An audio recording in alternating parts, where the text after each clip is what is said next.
Assalamualaikum warahmatullahi wabarakatuh. A'udzubillah, bismillah, alhamdulillah, wassalatu wassalamu ala rasulillah wa ala alihi wa sahbihi wa mawalah, la hawla wa la quwata illa billah.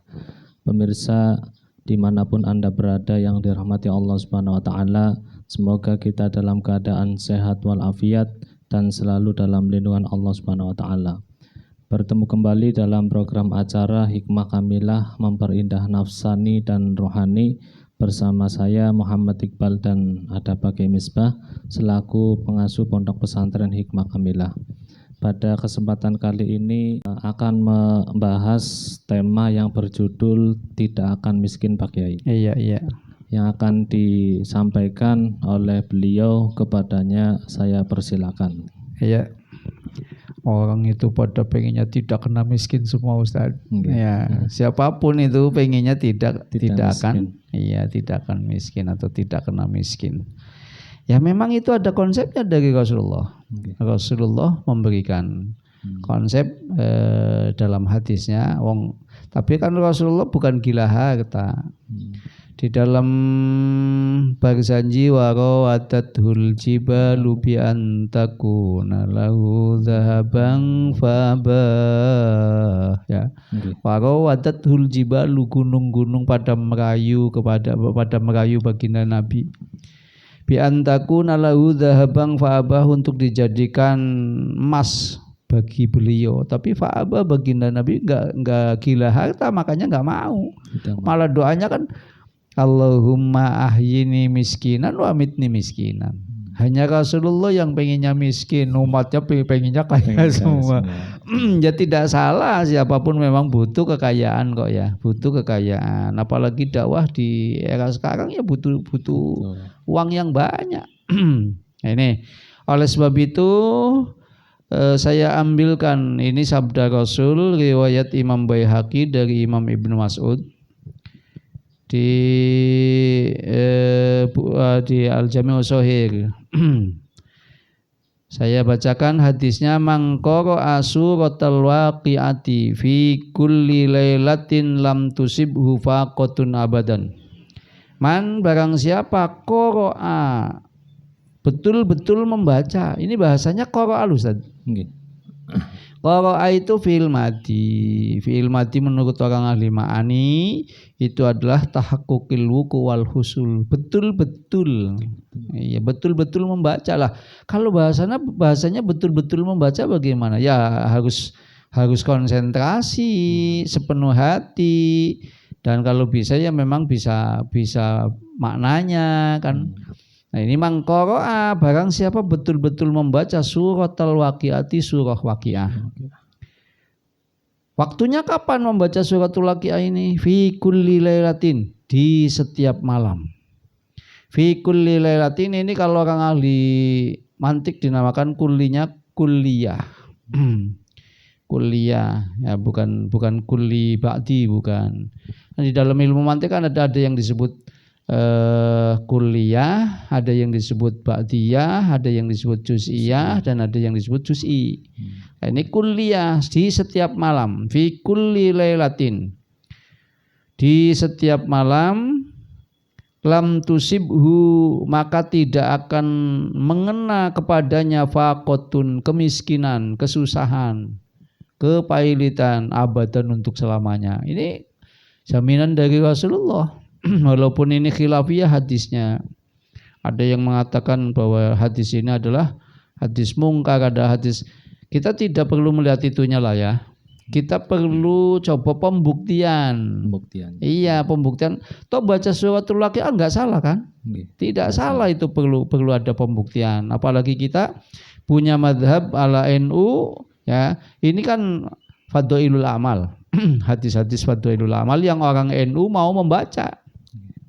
Kalau orang organisasi lain tahu wallahu alam. Kita orang NU sih ya. Jadi kita membicarakan ala paham NU. Barang siapa betul-betul membaca suratul waqi'ah di setiap malam, maka tidak akan miskin. Iya, tidak akan miskin. Tapi ini siapa yang membaca? Apa bapak-bapak, apa ibu-ibu? Nah, Dalam hadis lain riwayat Imam Ad-Dailami disebutkan Alimu nisaakum suratal waqiati fa innaha suratul ghina. Rawahud Dailami fi Musnadil Firdaus di dalam kitab Kunuzil Haqaiq halaman 13 juz Sani.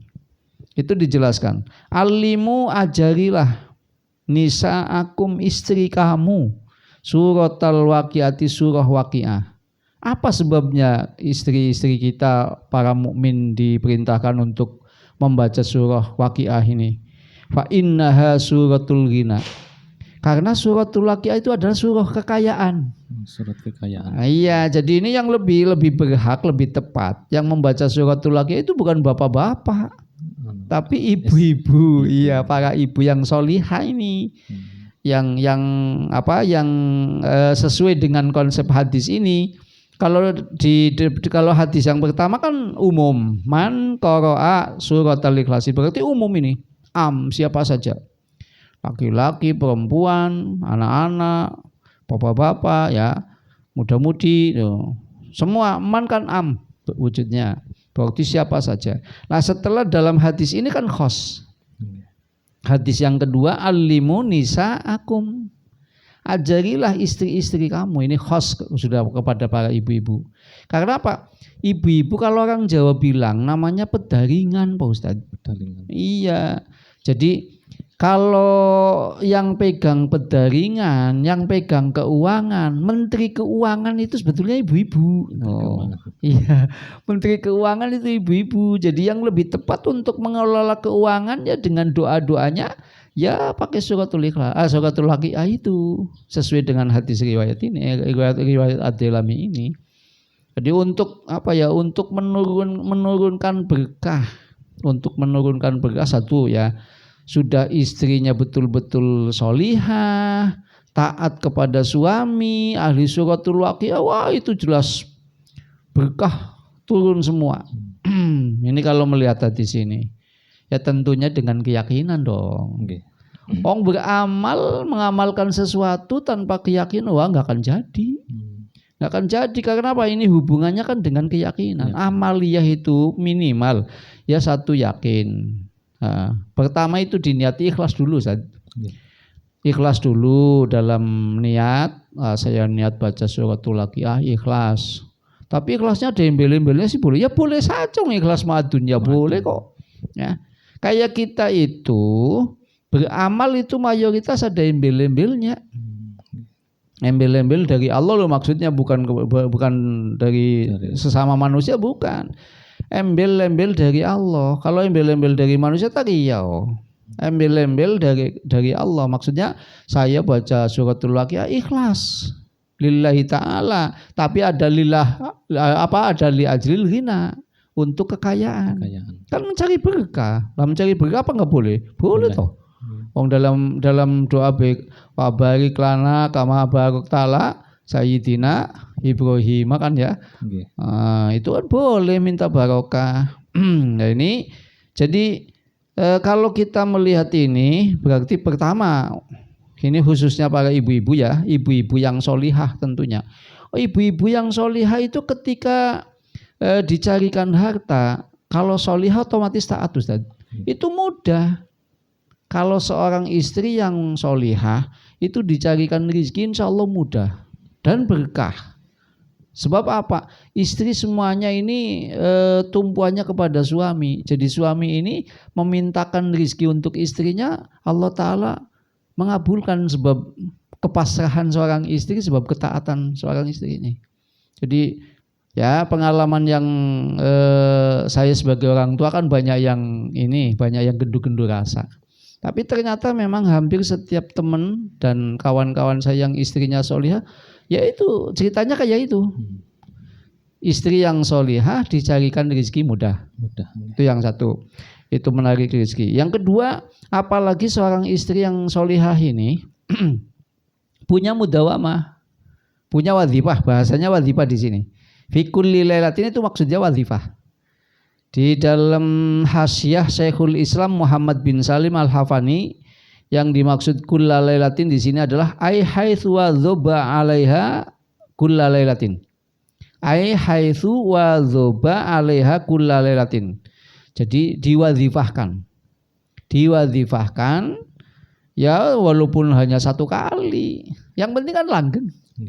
Jangan kita baca waqiah, mohon maaf memang ada ijazah waqiah yang dibaca 2000 kali. Iya. 2000 kali. 4000 apa ya? 2000 kali dalam 2 bulan kalau enggak salah. Itu ada yang ijazah seperti itu, ada. Tapi kita nggak perlu yang gede-gede kayak gitulah. Kita dawam bahasanya min haitsu wadzoba 'alaiha kullalailatin, dengan bahasa fi kulli lailatin lam tusibhu abadan. Lam tusibhu faqatun abadan dalam hadis. Memang kalau melihat tekstual ini kan kembalinya kepada man, isinya laki-laki. Tapi hadis yang kedua kan istri para perempuan. Jadi pertama harus ada keyakinan, harus ada keikhlasan dalam niat. Kemudian harus yakin dalam mengamalkannya. Kemudian ada konsep mujahadah. Lah mujahadahnya ini melalui muwadzabah tadi, wadzifah setiap malam walaupun hanya 1 kali. Misalkan habis sholat malam, saya bangun jam 3:30 lah. Waqiah kan paling berapa menit? 3 apa 4 menit, itu paling lama kan. 1 kali saja, kemudian setelah itu mau tidur lagi ya nggak apa-apa. Tapi yang bagus kan menunggu habis subuh. Nanti jam 7, jam 8 baru istirahat lagi kan nggak apa-apa. Nah kalau ibu-ibu kan seperti itu ya. Nah, kalau tidak ada pekerjaan. Jadi yang ketiga adalah konsepnya mujahadah dengan wadzobah ya, muwadzabah. Min haitsu wadzaba yuwadzibu muwadzabah ya, dengan konsep mujahadahnya isinya adalah muwadzabah, yakni dibaca, dibiasakan di setiap malam hari. Kemudian yang terakhir itu adalah minimal takhalluk. Apa takhalluknya suratul waqiah? Sedekah. Iya. Lah orang membaca suratul waqiah, bacanya banyak sekali tapi medite enggak karuan, ya enggak sugi-sugi. Tetap miskin. Iya, tetap saja miskin. Nah, akhlaknya suratul waqiah itu ya sedekah. Tuh. Faman qudira alaihi rizquhu falyunfik mimma atahullah. Paman barang siapa qudira alaihi rizquhu, rizkinya dibikin sekat oleh Allah, falyunfik, maka hendaknya keluarkan infak mimma atahullah, dari apa yang Allah Ta'ala telah memberikannya. Jadi takhalluknya suratul waqiah karena suratul ghina, maka sedekah setiap hari. Sedekah sunnah tentunya.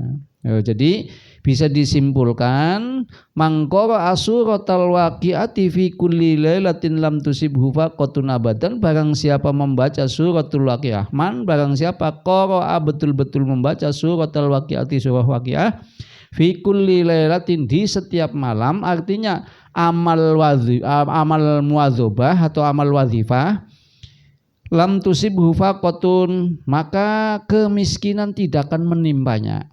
Tapi ini khusus kalau bisa para ibu-ibu ya, dengan dalil alimu nisaakum, ajarilah istri kamu suratul waqiati, surah waqiah, fa innaha, sesungguhnya suratul waqiah itu suratul ghina, adalah surah kekayaan. Saya kira cukup Pak Ustaz.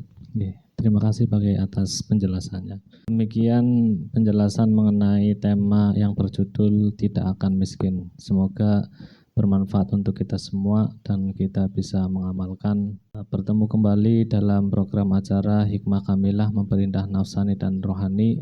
Pada kesempatan yang selanjutnya, saya dan Pak Kiai Misbah pamit undur diri. Terima kasih. Wassalamualaikum warahmatullahi wabarakatuh.